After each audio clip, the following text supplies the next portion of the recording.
Hello, this is Bertie. Welcome to Story Nori, and I'm here with an edition from my series based on the histories of Herodotus. In the previous few episodes, I talked a lot about ancient Egypt.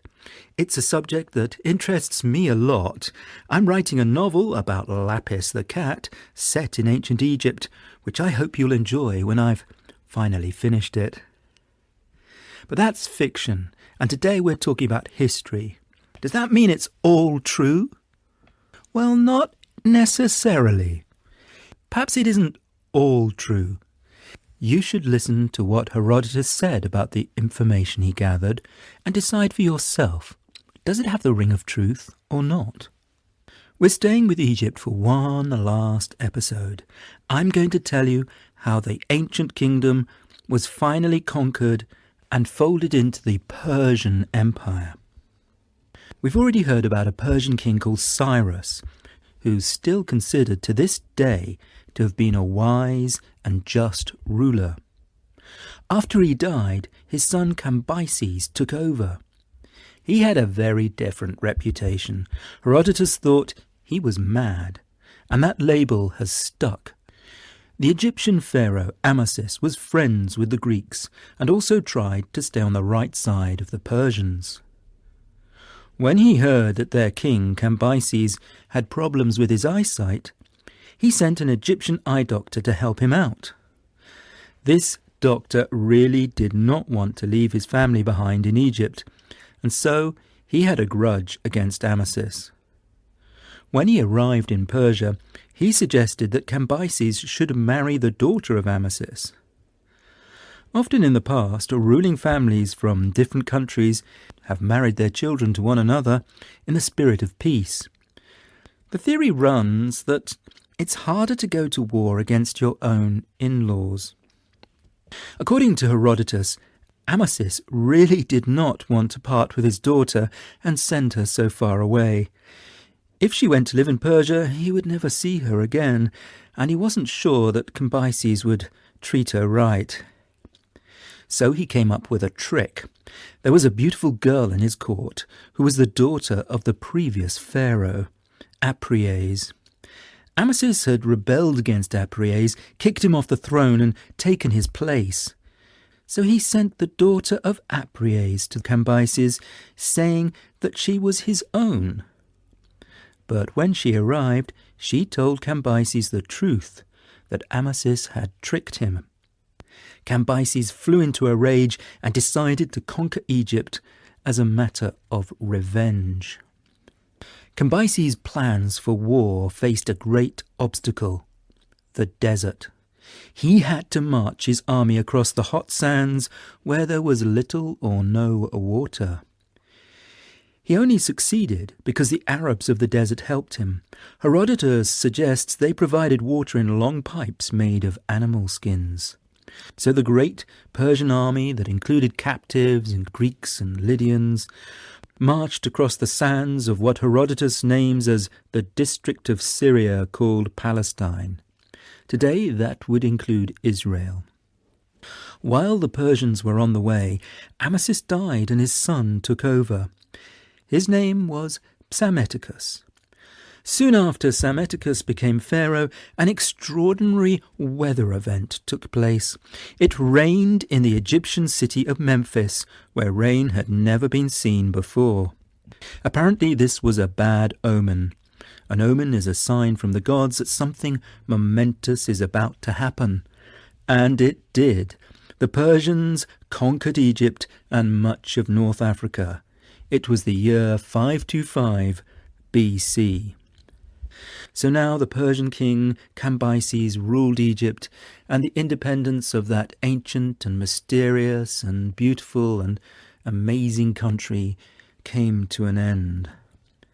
The first thing the new king did was to try and humiliate Psammetichus, something his more generous father Cyrus would not have done. He made Psammetichus watch a parade with his own daughter dressed as a slave girl carrying water. Psammetichus watched in silence and did not shed a tear. Then he made him watch the young noble boys of Egypt, including his own son, being marched away to be executed. Still Psammetichus showed no emotion. Then at last an old friend, now reduced to poverty, came and begged Psammetichus for food. Finally the conquered pharaoh shed some tears. Cambyses was intrigued and asked him why he had cried for a friend and not for his son and daughter, and Psammetichus replied that the first two events were so tragic that nothing, not even tears, could express how he felt. But the sight of an old comrade reduced to poverty was a fitting occasion to weep. Next he set his sights on conquering other parts of Africa, including Ethiopia. Ethiopia had an almost magical reputation. For example, it was known to have the place called the Table of the Sun, where the gods made food appear every day to feed the poor. The Ethiopians were known as the tallest and most beautiful people in the world, and the way they chose their king was unique. They picked the tallest and strongest among them to be their ruler. Cambyses was very intrigued by the tales of mystical Ethiopia, and he sent his spies to the country to gather information. The people he chose for the task were called the fish-eaters. They came from the southernmost part of Egypt and spoke the same language as the Ethiopians. Cambyses sent these fish-eaters with gifts for the Ethiopian king. The first gift they gave to the Ethiopian king was a gold bracelet. He was very surprised because he thought it was a chain to hold a prisoner. Fortunately, they soon discovered the source of the misunderstanding. The Ethiopians were so rich that they used gold to chain prisoners. Then they gave him some expensive perfume called myrrh. You might recognize these gifts from the Bible: gold, frankincense, and myrrh. They were the most classy gifts of the times. The Ethiopian king was not at all impressed. He showed them a spring of delicate water that smelled of lavender.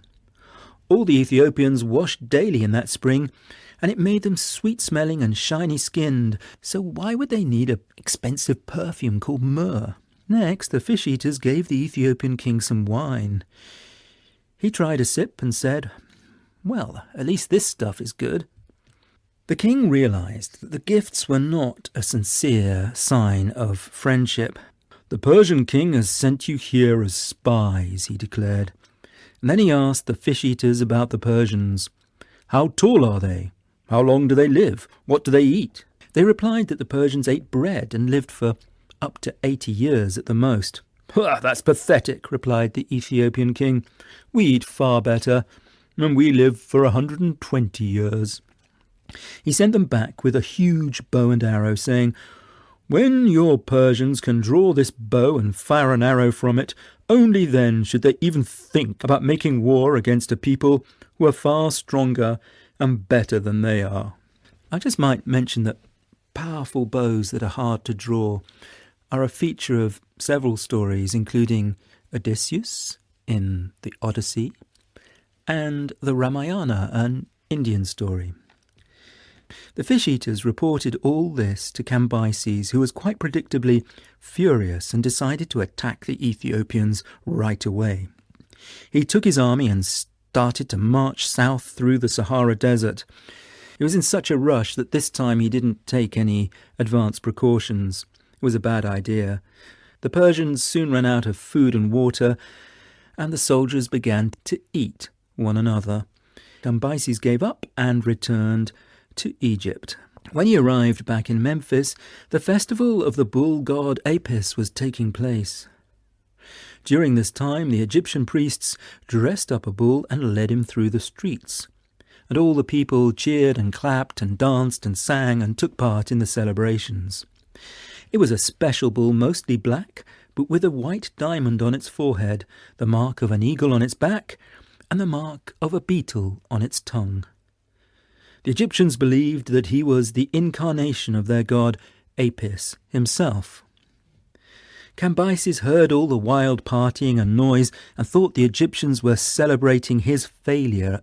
He was so angry that he threw a spear at the bull god and wounded it. Eventually it died. According to the Egyptians, the gods punished Cambyses by sending him mad. But Herodotus said that he must have been mad to even try and kill Apis, the bull god. After that incident, Cambyses became even crueler and even crazier. For example, he ordered his soldiers to take the mummy of the pharaoh Amasis out of his tomb. They tried to break the mummy, but it was too strong, so they burnt it. In another incident, he shot the son of one of his courtiers with an arrow, just for fun. Everyone was terrified of the mad king, and very few people tried to advise him to calm down. The first who attempted this feat was his sister. One day at dinner, she peeled all the leaves off a lettuce and sat staring at the bald husk. Cambyses asked her why she was not eating, and she said, "This lettuce resembles our family. You've torn off all the leaves and made it bare." Cambyses flew into a rage and killed his sister. The next person who tried to calm him down with wise words was Croesus. He had formerly been the wealthy king of Lydia. Cyrus had conquered him, but kept him on as an adviser who travelled with the court wherever it went, even as far as Egypt. Croesus said, "Your Majesty, I promised your father that I would always give you good advice, even words that you do not want to hear. Your behaviour is becoming more and more wild, and you are killing innocent people, Persians and members of your own family. No good will come of this. You must calm your temper." Cambyses was anything but calm and ordered Croesus to be executed. But the guards realized that he would change his mind later, so they just hid Croesus in the meantime. Herodotus concludes, "I say it is proven that Cambyses was quite insane, or he would never have mocked the Egyptians' religion and custom. People naturally believe that their own customs are the best, but they should respect the customs of others." He goes on to claim that some people bury their dead parents and others eat them. Nothing could make those people swap their customs, and they would be horrified if you asked them to do so. We must do what we do, but at the same time respect what other people do. That is why Herodotus thought Cambyses was insane, mainly because he failed to appreciate the ancient land of Egypt and its customs. The Egyptians did strange things like worshipping bulls and making their dead pharaohs into mummies, and Cambyses could not respect the way they did that. So I hope you found these stories about Cambyses and his alleged madness to be interesting. As I said at the start, perhaps not every detail is true, but the general picture is true. Cambyses and the Persians did invade Egypt and end its independence. Now, if you listen to us on Google Podcasts or Google Assistant, the chances are you're not actually hearing me speak, because we, for months, have had problems with Google accepting our feed. I have been emailing them hundreds of times maybe, and they do reply. I do speak to people at Google now about this problem, but they just don't seem to be able to serve our correct feed. That a feed is basically our podcast, our stories. I'm not talking about Google, the website here. I'm talking about Google's podcast app, which you might have on your phone, or Google Assistant, like Alexa. It's like a thing you can talk to, and you say, "Hey Google, play me Storynori's latest podcast." And it plays some kind of feed that's the wrong one. It's not our latest story. I very much hope that you've heard this story somehow, probably not through Google, maybe on Spotify, maybe on our website, maybe through Apple Podcasts, maybe through Podcast Addict.